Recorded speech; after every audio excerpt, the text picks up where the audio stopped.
Around alcohol-free or low alcohol, there's such a perception that it's going to taste bad. You know, that is generally the perception of low and no, but 6% tastes really good. So how do you ensure that the taste is kind of phenomenal with every single bottle you make? Yeah, I mean, we didn't know how to remove alcohol from wine. Like, we're not winemakers. So we spent a long time researching, what's the best way to remove alcohol but keep the aromas and the flavours. And vacuum distillation is what we landed on. It's what we use in our wine.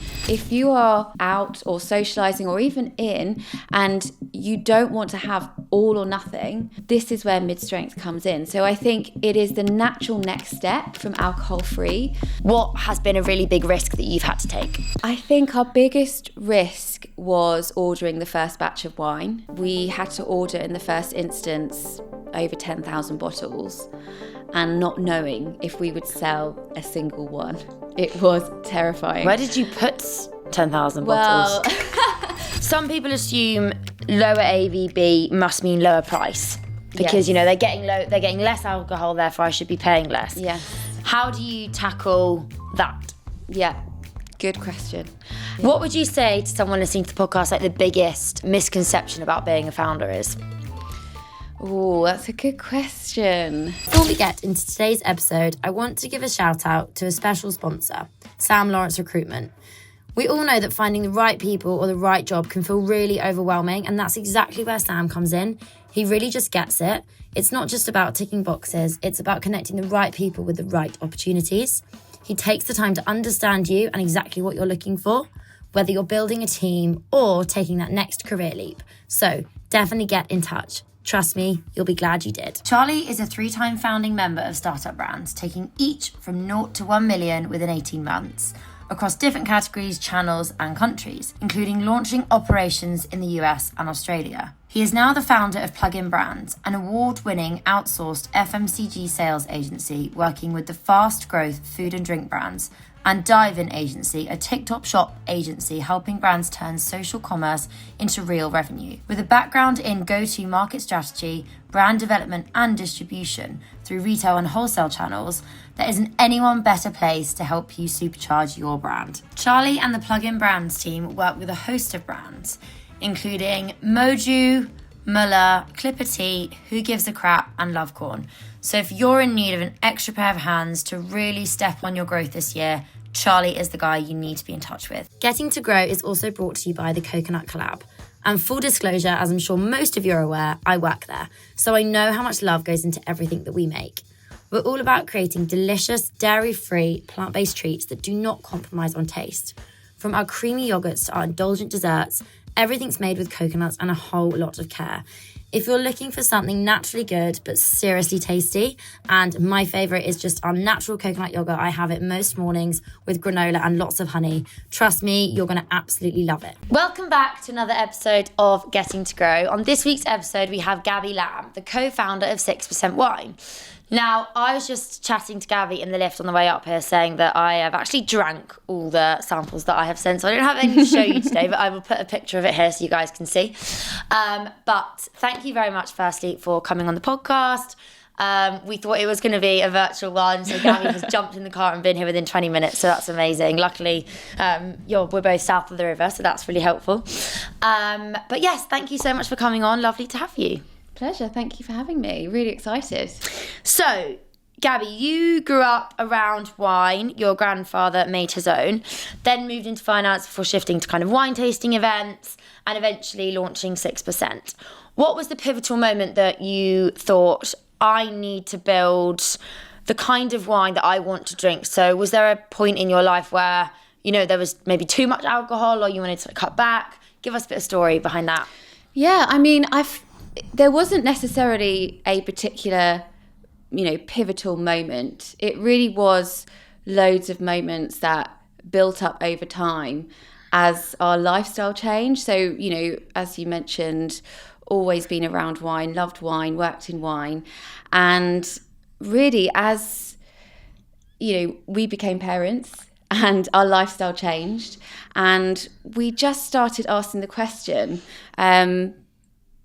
why isn't there a great tasting lower alcohol wine. And it actually came about, we were on a date, me and my husband, Russell, the other co-founder, and he would be drinking beer and I would be drinking wine at the same pace that he's drinking beer. And beer is a lot lower ABV, wine's a lot higher. And it was really during that moment, we're on a date, when he thought, it's strange, like, why isn't there just a lighter alcohol wine? And over time, the more we started asking that question to ourselves, the more we felt there was just a big void of a good tasting lower alcohol wine. And we tried to find one. We tried lots of no alcohol wine, but there were just, we wanted alcohol still. And it seemed mad that there was just this massive gap of full strength wine, no alcohol, alcohol-free wine. And the question then became, can you make a lower alcohol wine? Probably the stupidest question we've asked ourselves, or the most meaningful question we've asked ourselves. And really that's where it began. It was something that grew gradually over, weeks, months, years.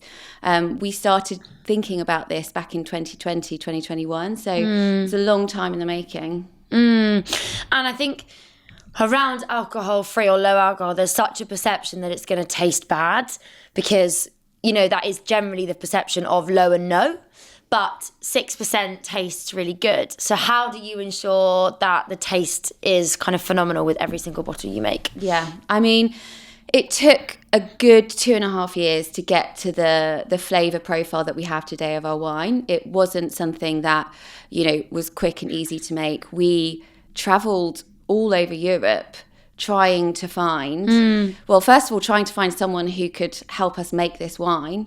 When you go round and you meet people in Europe, they actually think you're crazy. They did 4 years ago, being like, can you make something that's, not low alcohol, not full, something in the middle.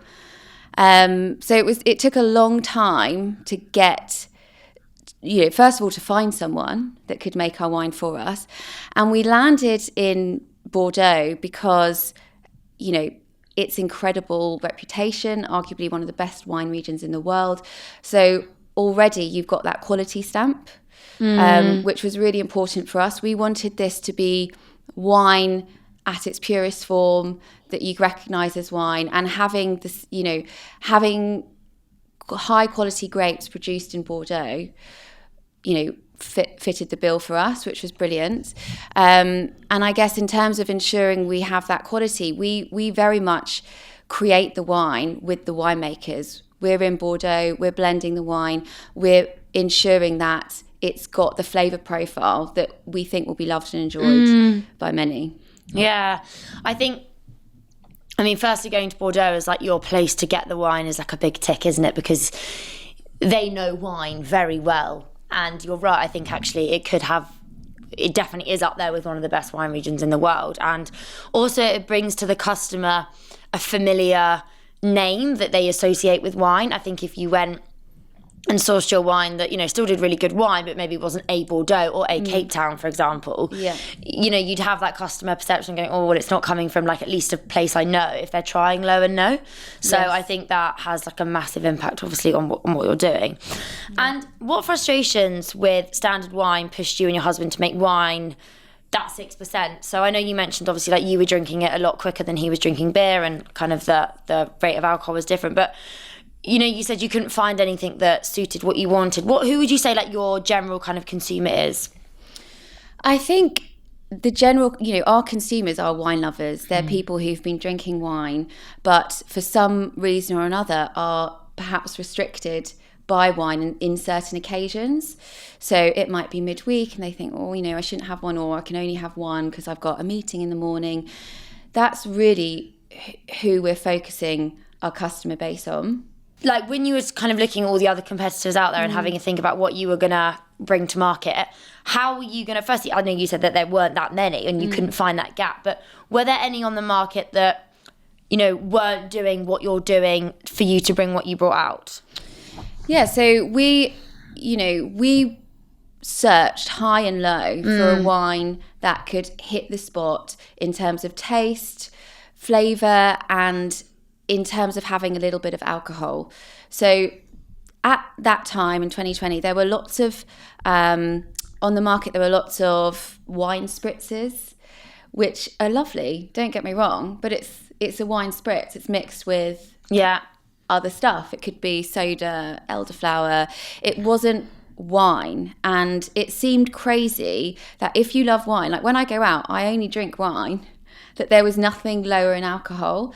And at the time, alcohol-free wines, the development wasn't there. So there wasn't a whole lot of selection, and what was out there was quite high in sugar and just didn't taste like wine for me. So that's really how we set about on this journey, because it was just something we craved in our life.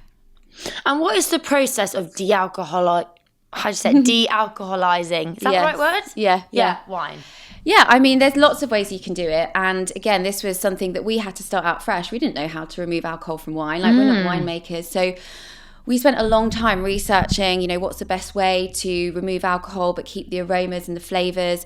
And vacuum distillation is what we landed on. It's what we use in our wine. So it's a process by which it allows you to remove the alcohol from wine at a lot lower temperature. So you don't have to boil off the alcohol and lose all the aromas and flavours of the wine. Yes. So when we set about on this journey, there's not a lot of people that had this vacuum distillation and had the machinery at scale. Lots of small-time wineries making alcohol-free wine with their small vacuum distillation, but, we wanted to go big. And turns out there was a handful in Europe that actually had this machinery. It was so brand new. So we worked with our winemakers to experiment how, what's the best way that we can remove alcohol, how to remove it. And what we came up with is you remove the alcohol from the wine completely down to zero.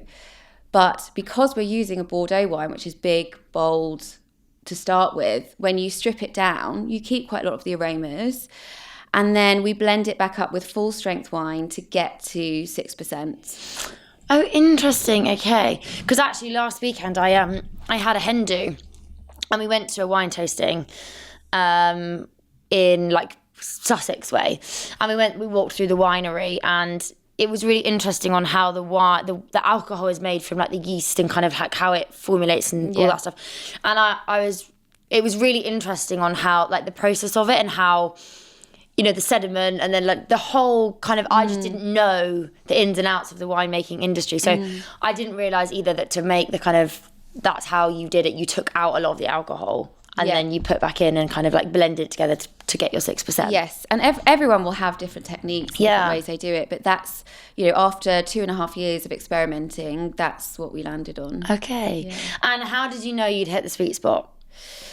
A lot of trial and error, I would say. And for us, I mean, the more alcohol you add to a wine, the more it's going to feel like a full strength wine. So we could have put in 8%, 9% ABV wine.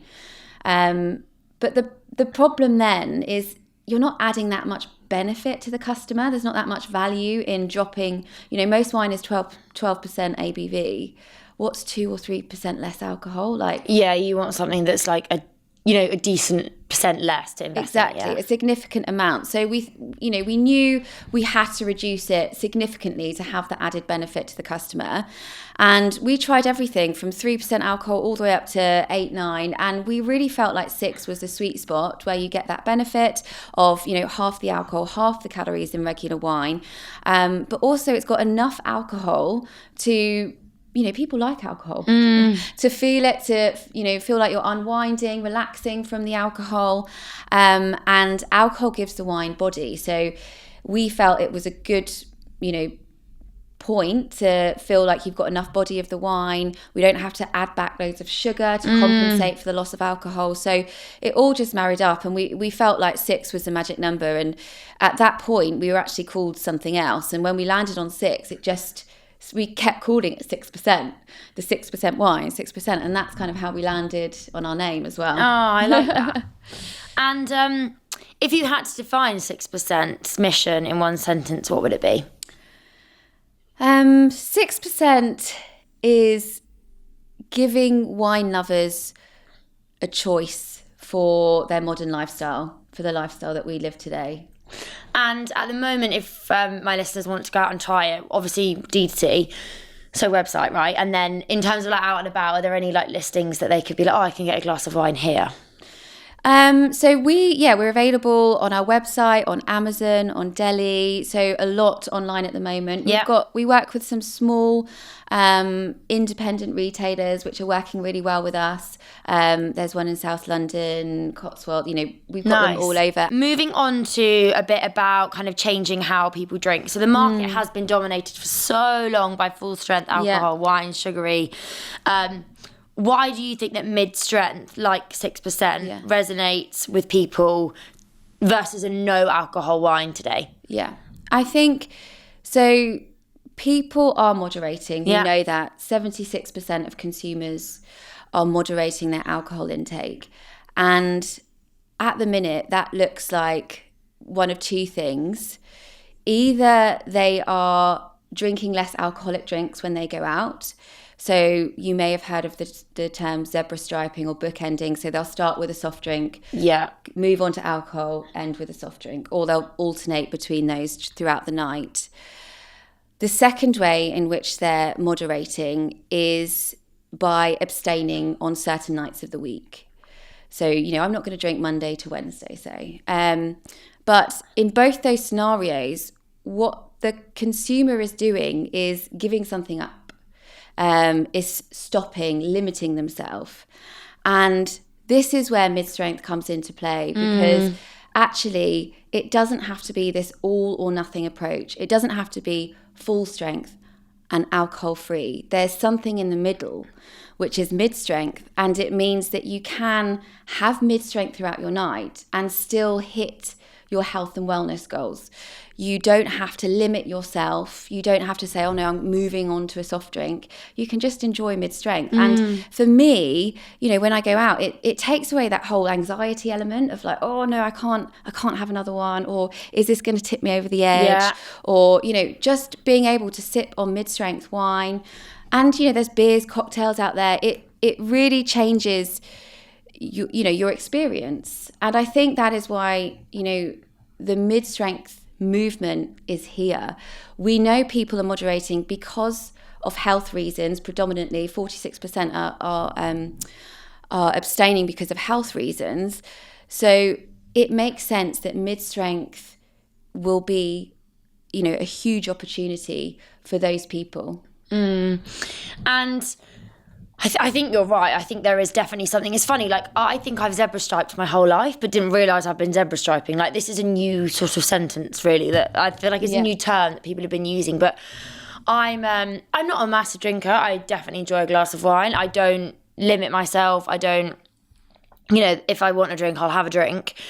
But what I tend to see myself doing is drinking quite regularly. So throughout the week, I host a podcast, I'm constantly meeting, I'm constantly doing events, I'm constantly out. I'm probably drinking out of 7 nights, maybe 6, probably quite bad. But I'm not drinking a lot. So I may be having 1 glass, 2 glasses, 1 glass. And then I will always in the evening try and be like, oh, I'll have, a soft drink here, or I'll have a glass of water and pretend it's like a gin and tonic or something, that trick. And actually, it's allowed me to sustain probably the amount I go out and drink. Because if I was drinking on every drink, it would be quite, I'd be quite pissed, really, at the end of the night. Whereas actually, if there was an option that was like, right, you can drink, basically continue to drink, but it's lower. That's amazing. Makes right? sense. You've taken out, you're right, the anxieties of being like, oh, do I have another one? And also, it's quite nice to have a drink, but not, I'm quite a lightweight, so 1 glass of wine and I feel it.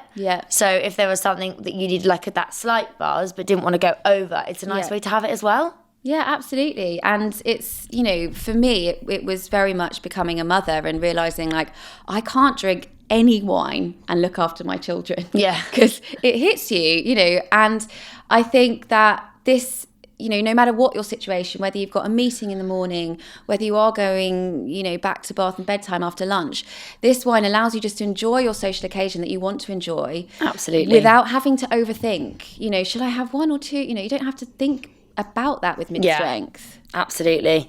And how do you, I know we've spoken about the wine quality, but do you find that every single batch you make is different? Because how do you ensure that the quality is exactly the same? Because obviously every grape, I know within reason they're similar, but obviously sunshine, all the weather affects every harvest as such. Yeah. And I think that is, that's what makes wine so unique, because it's not just a recipe, same old recipe that you bang in every year and you make your batch. Like, there's so many different factors to contend with wine.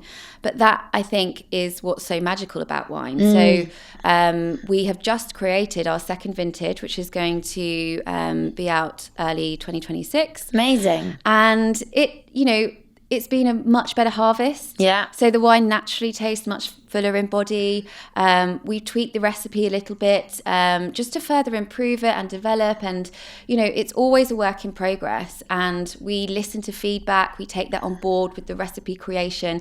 And it's what makes our product really exciting. So it will, we've got the quality there because of the incredible winemakers, their experience, we've got access to over 300 vineyards, so we've always got the best quality grapes that go into our wine, and we that's what we love. We love being able to just keep the wine intrinsic to what we think 6% community and wine lovers would like. And some people assume lower AVB must mean lower price because they're getting less alcohol, therefore I should be paying less. Yes, but that's not always the case because, there's lots of things that come into play with still making wine. How do you tackle that?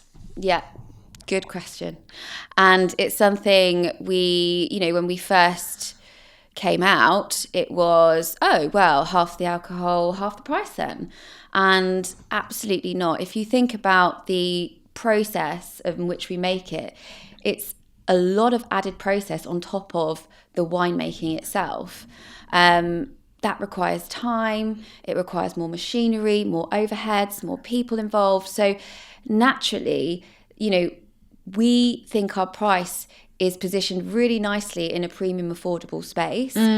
And we are using high quality grapes. So I think there is a real education piece that needs to be done around why you have to, there is a price attached to these really high quality products. And if you want quality, that's the price that it comes. Yeah, I agree. If you want quality, you've got to pay for it, for sure. And have you noticed, since you launched, have you noticed the kind of increase year on year of people questioning and coming to you and saying, this is really interesting, I want to try it, how do I because obviously buying maybe a bottle would be a barrier to entry for somebody. They might not want to invest in that. So is there anything that you do to help the customer taste a little bit of it before committing to a bottle? Yeah, absolutely. I mean, we're out on the road all the time. We run so many events every week. And our main focus this year really has been liquid on lips. Yeah. We've only been going for a year. So for us, it's so important to get out there and let the customers try it for themselves. And it's so nice to see people's reactions face to face. So you don't get that when you just sell something online. And we love our customer facing events and the reaction, which is wow, didn't know this product existed, I really need this product in my life. And some really great feedback we've had. You need to infiltrate every mum group ever, don't you? There needs to be a way to go to every nursery coffee morning or something and be you guys need to try this. Exactly, yeah. Were there any kind of, I know as you said you've only been going a year, but within the year that you've been trading, have there been any big setbacks or any big failures that you maybe thought, gosh, maybe this isn't the right path for me? I mean, when we set out a year ago, we didn't even know if this product would take off. We had an inkling, we thought it's what the customer needed, but really we released one SKU, which was our red, to test the market and to see what the appetite was, to see what the consumer demand actually was. Because you can't test that until you've got a product out there. So we very much used our first SKU as a bit of a test, and to be honest, it took off. Within 2 months, we were on Saturday Kitchen live, which was incredible for our business. Was it? What was that experience like? It was amazing. I mean, thought about this product and dreamt about this product, and finally getting it to market, which felt really tough in the market that we were. And there's lots of doubters, aren't there? Lots of people are like, oh, that would never work. No. Or, but for every doubter, there was always so many more cheerleaders. And it was so important that we pushed this product out, because we knew it was a choice that customers had been looking for.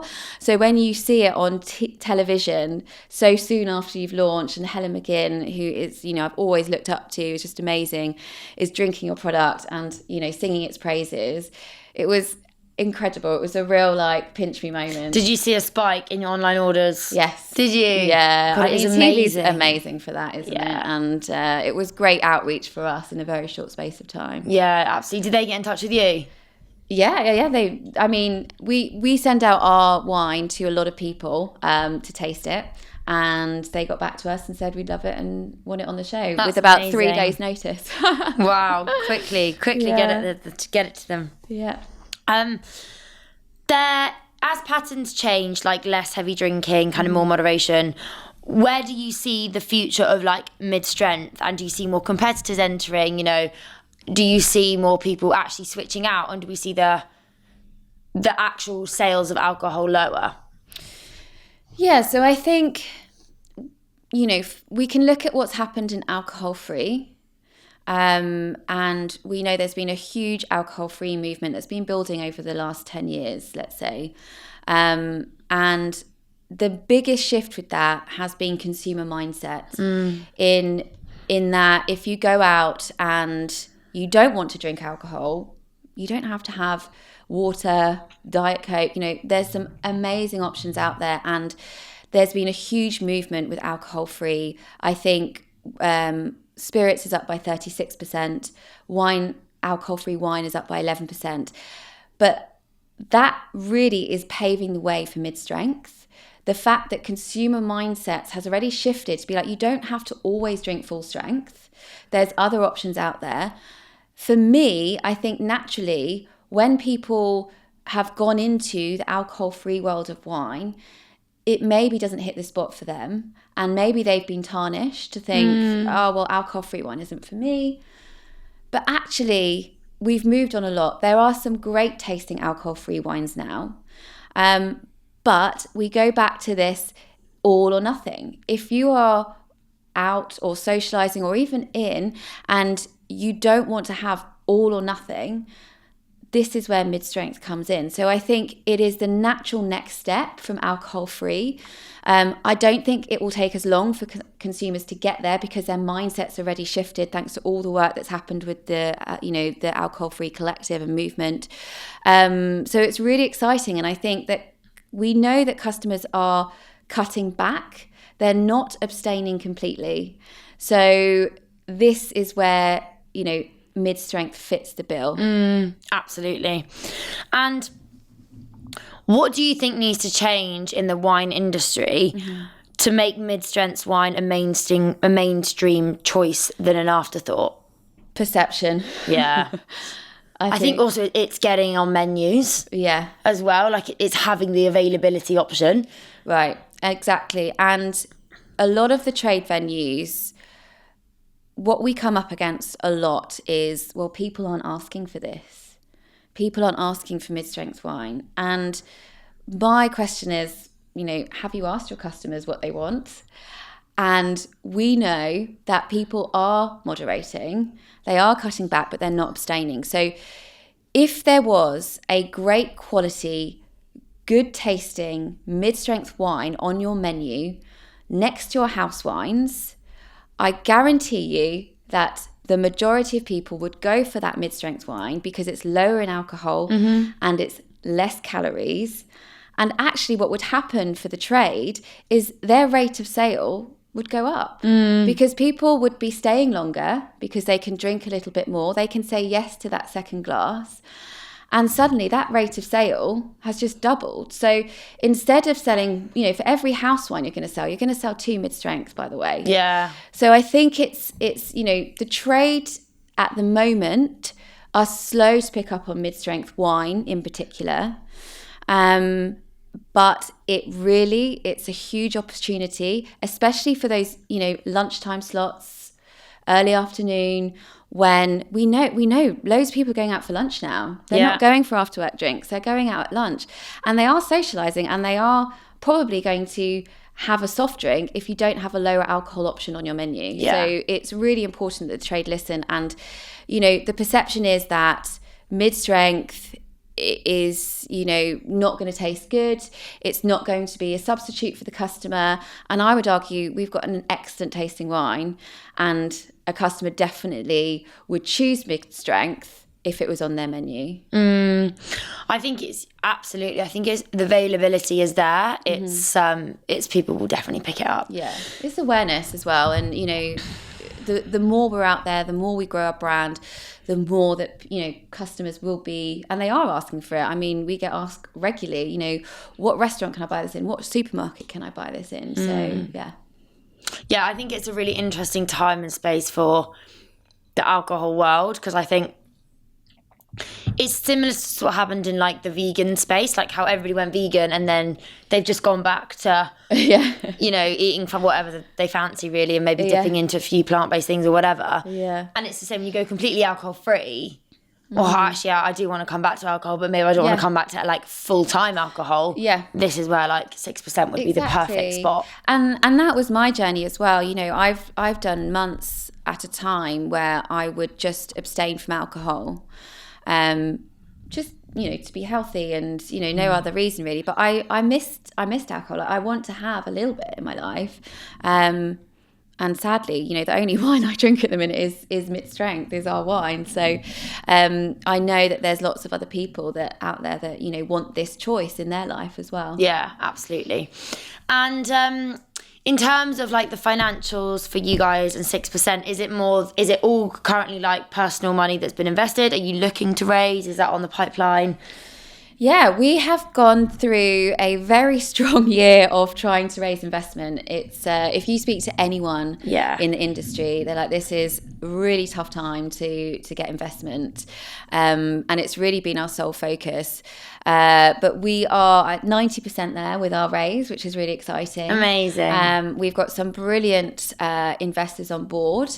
And really, for us, it wasn't finding investors, it was finding the right investors, because it's so important. Like for us, it's not about just taking anyone on board. We are growing this company from the ground up for a sustainable, growth, and it was really important that we get the right people on board for us. I mean, I've done this podcast for a long time, and one of the biggest mistakes founders, a lot of them say when they come on, is that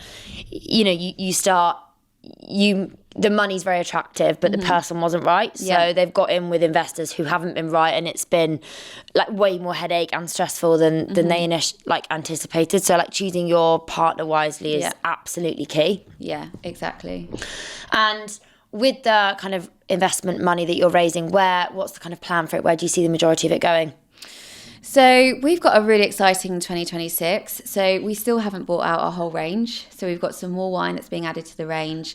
At the minute, it's the three co-founders. So it's myself, Russell, my husband, and Jason. But I'm the only one that works on it full time. So we are bringing in some new resource, which is really exciting.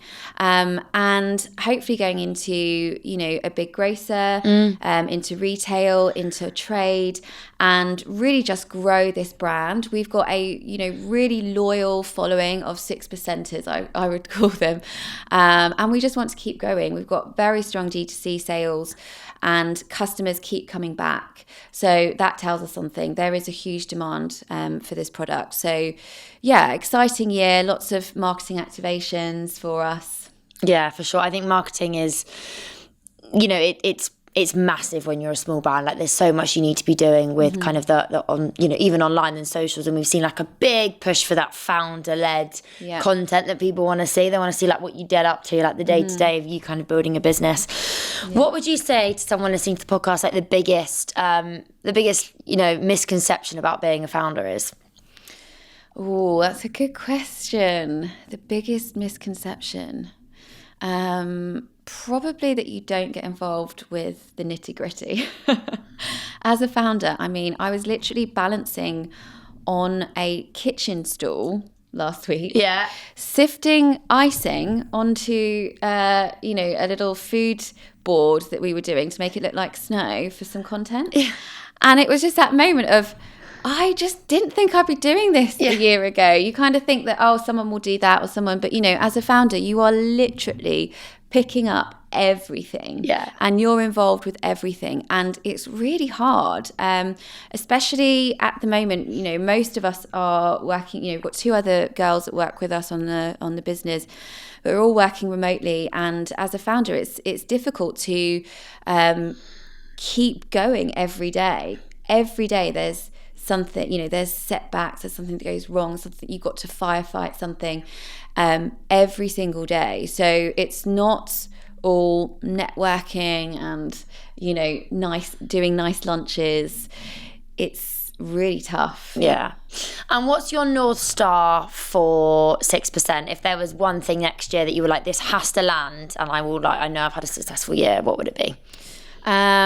Getting into a supermarket would be where we want to go to next year. And is there a supermarket in mind that you like, your customer, that you think that would be a perfect supermarket to be listed with? There's a few. There's a few. I think there's some certain ones on our radar that fit our customer base really nicely. Absolutely. I think I can see you as very much like an Ocado shopper. Would do quite nicely there. Absolutely. And what is one of the biggest risks? Obviously, like, starting a business is a big risk anyway. It's the biggest risk. But outside of the obvious, what has been a really big risk that you've had to take? I think our biggest risk was ordering the first batch of wine. And we had to order in the first instance over 10,000 bottles, and not knowing if we would sell a single one. It was terrifying. Where did you put 10,000 bottles? Well, we have a warehouse, luckily. Okay. But that, you create this sample, and then that's it. You don't see it or taste it again until over 10,000 bottles are made. And that felt like a huge risk. But we had a brilliant investor, Dean, who came on board early before we'd made the product, and took a gamble, took that leap of faith with us, and it's paid off. Here we are. Amazing. I think ordering 10,000 bottles and not knowing if any is going to sell. Also, like, initial upfront issues of like cash flow as well. Like, it's a lot to drop on one production, and you've also got to have quite a good relationship, I guess, with your manufacturer, because they might think they probably want all the money up front. You maybe don't get the luxury of 30 days, 90 days payment terms because you're a small business that's just started. So was that something you had to navigate as well? Yeah, absolutely. Luckily, we did have some good payment terms, but at the end of the day, once it's made, you've got to pay for it. But there was always that, is it gonna taste like the sample? Are the labels gonna look good? Is it gonna get to us in one piece? There were so many factors, and it felt like a huge risk at the time. We put in all our savings as well. So my husband had a flat, and then he sold that, and we moved in together. But at the time, that money was just sitting there for our future. And suddenly we're putting in over 20k. And being like, is this going to work? And we've got 3 kids. Like, that's a lot. It feels like, you're literally throwing everything, every penny we had into this, not knowing if we'd come out the other side. But yeah, here we are. Here we are, and it's a success. And how do you balance, as it grows, like scaling the business? Because I think that's something that people can really struggle with, like scaling too quickly or scaling too slowly, like all these different areas that, help you get your name out there. How do you balance the scaling of the business as you grow? Yeah. I think as a founder, it's really easy to feel like you're not doing enough quick enough. And when you're in the day-to-day, you're often questioning, why isn't this happening? Why hasn't that taken off? Why is it? And it feels like nothing's moving. But only when you take a step back and you look at what you've achieved in a period of time, you realise, wow, we've grown a lot and we've done a lot in a short space of time. But what we, as a company, we always stay true to, us as a company, as 6%, our vision, our mission. We try and do everything, heartfelt, true. We're not trying to look at other brands and copy trends or anything like that. Like, we know our mission and our purpose is to create this great tasting mid-strength wine to give people that choice for their modern lifestyle. And we have a very strong strategy in place. Jason, our co-founder, is from the Diageo Pernod Ricard world. He's done a brilliant job. But a lot of founders will feel that they're never doing enough. Yes. And when you're in the day-to-day, you will always question, are we moving fast enough? Are we doing enough? Why isn't this taking off?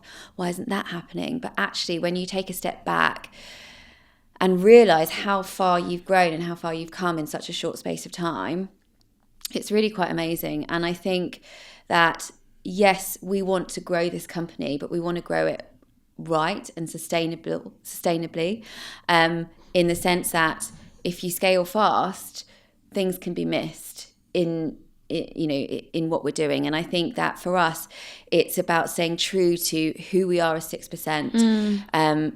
Everything we do is heartfelt. We don't try and copy what other brands are doing or, look for what the trend is. Like, we're building something for the future, which we believe is the future, and we have an incredibly strong strategy in place that we stick by. Yes, you have to, change and align as things go on, but we've got Jason Sennett, who is from the Diageo Pernod Ricard world, and he's done an amazing job of bringing all our strategy together. And we make a great little trio, and we all have the same vision, the same mission in place, which helps us grow in the right direction at the pace we need to. I think also as well, there's so much about comparison all the time. Like, you can go on LinkedIn or you can go on Instagram and compare yourself to lots of other brands out there, but I think it's really important to ignore the noise sometimes and know that you're on the right path and what you're doing is at a rate that you can also do it at. I think some people do scale too quick and then they're left with problems later on. Slow and steady wins the race, right? Absolutely. And what I love about our brand is we've got a story to tell. Me and my husband Russell, who are the original co-founders, people love that story, husband and wife team, and it's so important that people can relate to us as people, as husband and wife, as co-founders, and they buy into you and they buy into your brand that way. Absolutely. I think the story is really important as to why you even started it.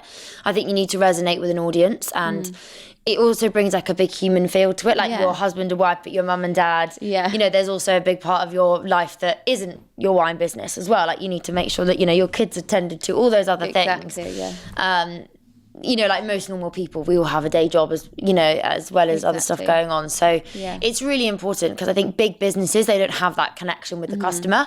It's really hard. Whereas a small business and online community, you can really facilitate that community and connection that, big businesses don't have the advantage of. Exactly, yeah. And what does success mean to you as a founder today? Is it sales, community impact, changing drinking habits, something deeper? It's probably all of those things, really. They do. I think, for us, we're building a business, but we are building a community of wine lovers who want this choice in their life. And outside of that, we're also building a category. This is a brand new category that hasn't existed before. We are not only building our product, but we're also trying to build awareness of the bigger category. And we have brought together an amazing group of people, of brands who have mid-strength drinks. We've named ourselves the Mid-Strength Collective. But it's so important that we come together because, 12, 15, I think there's now 30 brands, have a lot more of a powerful voice than one individual. So together we are building education, we're building awareness. We have a month now, mid-March, where we are encouraging people to drink mid-strength drinks. And it's so nice to come together with those brands who are in exactly the same position as you. Some have been going for a lot longer than us, and we can get their experience, which is, brilliant. And it's nice to have that community of like-minded brands that are trying to do the same thing as you. And also the end point is creating this choice for the customer. And if 6% didn't exist tomorrow, what else would you be doing? What would I be doing? Oh, that's a good question. I would be feeling like there was a massive void in my life. Yeah. And has it become like your fourth baby? It has become my fourth baby, yeah. And to be honest, sometimes it's my first baby. Yeah. It's just, it is very much ingrained in us, in our life now, and I can't imagine life without it. But I think, if 6% didn't exist, we would be in this, wine soda culture for way too long. Lots of people are drinking wine with soda and watering down their wine, or wine with ice. Wine with ice is sacrilege. I can't. It's just not. You can't buy a nice glass of rosé and put ice in it. Illegal, in my opinion. My dad gets so angry every time anyone does it. He's like, what are you doing? And I'm like, now he's explained it to me, I'm like, oh my gosh, yes. But before, when I was younger, I did. But now, I would never do it, because it really does completely change what you're drinking. Yeah, I mean, it waters it down, doesn't it? And but ironically, the people who do that are doing that to make their wine less strong, to make it a lighter wine, to dilute the wine, because they don't want it as strong. So yeah, I guess why have a watered down version of something when you can have a 6% full of flavour. And quick fire, little personal touch questions to finish the interview. First wine memory. What was your first wine memory that made you love wine? My first wine memory, I mean, growing up in an Italian household and my granddad making his own wine in his back garden, my first memory was always Sunday at lunch. My granddad would have his wine on the table, and it tasted, I didn't ever taste it because I was so young, but you could smell it. You'd open the bottle and you could smell it. It was so strong. And they put peaches in wine, very Italian. They put peaches in wine to make it taste sweeter. And it was really then that I became very curious about wine. It was always the centre point. Everyone was drinking it. Everyone was enjoying it. And that was when, I guess, the curiosity started. Yeah, from such an early age.